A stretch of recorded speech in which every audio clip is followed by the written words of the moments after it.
All right, Shalom. This is Brother Tazabah from the GMS Atlanta Camp. I want to start off by giving all glory, infinite praises unto Yahweh, Ba'ashem, Yahweh Shah, Ba'ashem, Kakadash.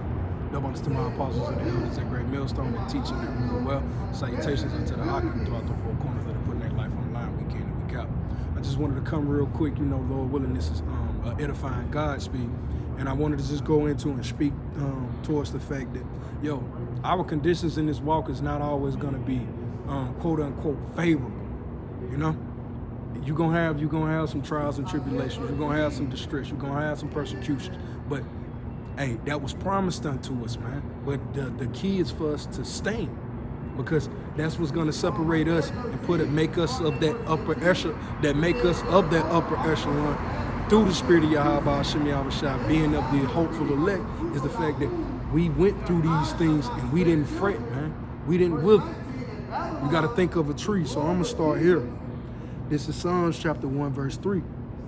And he shall be like a tree planted by the rivers of water. All right. And you got to think of a tree. All right. Now, when has a tree picked up his legs? Man, hell no, it's too cold, man. I'm finna get the hell on up out of here.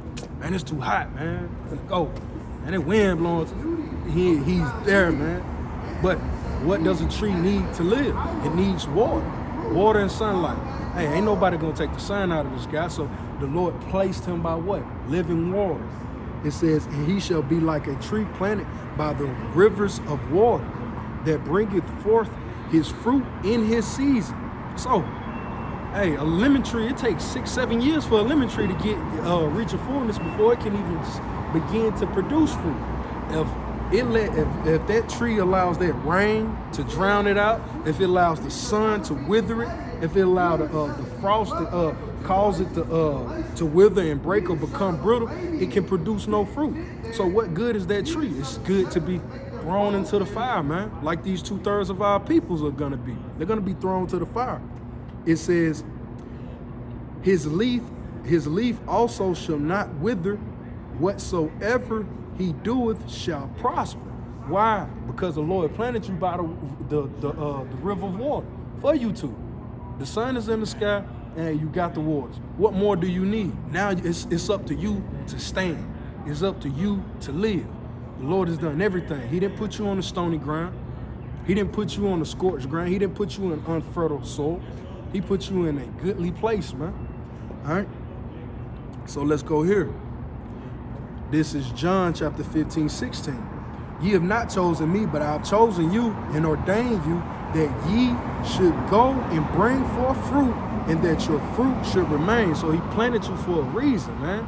Not for you to break, not for you to wither, not for you to be unfruitful. Otherwise, why else did he plant it? Why would he have planted it? He planted it for you to grow. So think of that in this truth, man. It says that your fruit should remain, and that whatsoever ye shall ask of the Father in my name, he may give it you. So when your woman come against you, or hell, your woman may leave you, hey, ask the Lord to harden your heart in such a way that I ain't tripping over that. When your family say, boy, you used to be a good kid, now you talking crazy, I don't even know. Hey, man, send up a prayer to the Lord. When you get persecuted at the job, send up a prayer to the Lord. These are all things that come against us in this walk, man. They're unfavorable unto us. Brothers have been fired just because his boss walked down the sidewalk and he saw the brother teaching. Fight.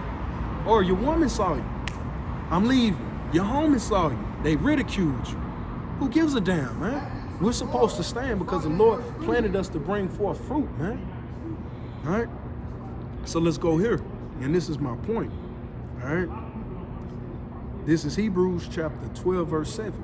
If ye endure chastening, you see, the Lord, he said, he planted you by the waters. He said, hey, I know you're going to do good. But yet he spoke of a chastening. That chastening is adverse unto you, because what? He touching that backside. He bringing pain to you. But matter of fact, let's go into it. Verse Hebrews 12 and 6.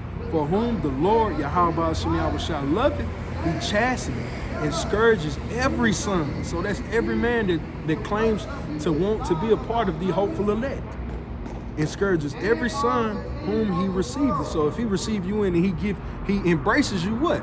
You can guarantee that, hey, you gonna get out of line and the Lord gonna get you. All right?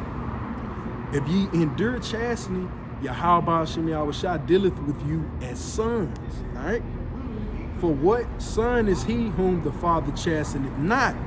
If ye be without chastisement, wherefore all are partakers, then ye are bastards and not sons. You see, we're sons of the Most High. We're not bastards. So the Lord said, yo, if you are mine, I'm gonna touch you, man.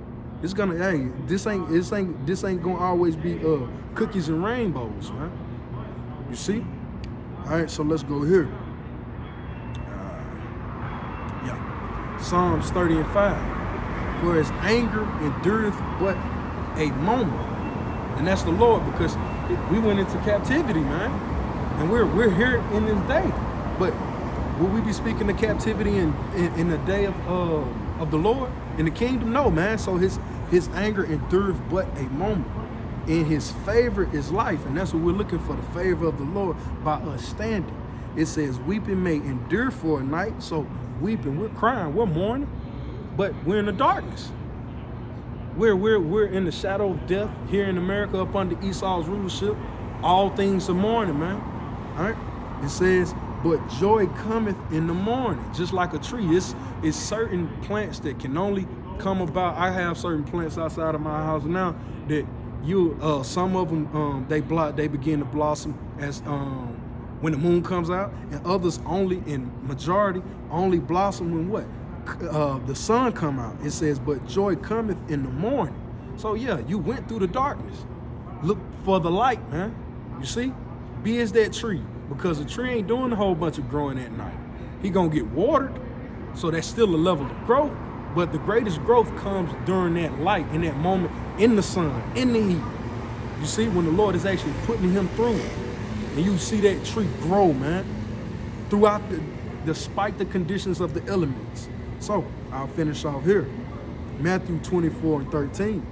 But he that shall endure unto the end, just like that tree that was planted, man. You got to remember the fig tree. When Yahweh walked past it and he seen it, hey, this thing ain't producing fruit. But he reached over there and touched it, and it withered, so that it may be thrown into the fire, man. It says, but he that shall endure unto the end, the same shall be saved. You see? That's that same as the fruit. We shall be saved if we be as that tree, man. Allow the understandings of Yahweh Shem Yahushua that he called me into this truth. He put the brothers around me. He gave me the breakdowns. I'm catching hell. Hell, I'm getting relief. He's showing mercy. These are all the things. Hey, I got the good and the bad, but I have all the things necessary for me to be able to stand. I'm planted by the water and I have the sun, and I was planted by the good husbandman, which is Yahweh Shem Yahushua, man. So we're going to have things that come against us in this walk. We have, not all the conditions are going to be favorable, just like a tree in the weather, man. But you must stand. We have to stand, man. Because if not, we're just going to be just like all of these trees that produce not the fruit of Yahweh Shem Yahushua are going to be thrown in the fire. But with that, that's all I had through the spirit of Yahweh Shem Yahushua. Lord willing, this lesson was edifying. I want to end off by giving all glory, infinite praises unto Yahweh Shem Yahushua, by Hashem Kakodash. The bonus to my apostles and the elders at Great Millstone. Till next time, Shalom.